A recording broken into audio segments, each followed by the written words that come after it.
የኛ ሙሐባ ተደምሮ ሚዛን ላይ የረሱሉ ሙሐባ አንድ ሚዛን ላይ ቢቀመጥ የእርሳቸው ሚዛን ይደፋል። ግን እንጥራለን፣ እንሞክራለን፣ እንጓጓለን፣ ልጆቻችን በሳቸው እንሰይማለን። ኑኪኑ መሐበተን ለነቢ ዓለይሂ ሰላቱ ወሰላም።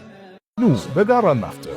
የ1447 ዓመተ ሂጅራ ታላቁ የጎዳና ላይ ኢፍጣር ነጃሺ ለሀገር በሚል ድምቀት ሊካሄድ ቀናት ቀርተውታል። የዘንድሮ የጎዳና ላይ ኢፍጣር በዑለሞች ድጋፍና ምክር በሀገር አቀፍ ደረጃ በሁሉም ክልሎች የሚደረግ ከመሆኑ ባሻገር በኢትዮጵያ ሙስሊሞች መካከል የአንድነት የመከባበርና የህብረት መንፈስን የማስረጽ ከተቸገሩ ወገኖች ጋር በጋራ የማፍጠር ባህልን ማጎልበት ሀገራችን ኢትዮጵያ ያላትን የማይዳሰሱ ታሪካዊ እሴትና ቅርሶችን ማስተዋወቅ እንዲሁም በነጃሺ ስም የተሰየመውን ትልቅ ሀገር አቀፍ ፕሮጀክት ይፋ ይደረግበታል። ቅዳሜ ረመዳን 18 ወይም የካቲት 28 ቀዳሚ አጀንዳችን አንድነት፣ መተጋገዝና መተባበር የሚጣልበት መድረክ ነው።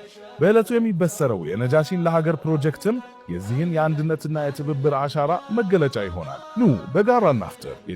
ይህን ቪዲዮ አዳምጣችሁ እናንተ ጋር ተውት፣ አሰራጩት።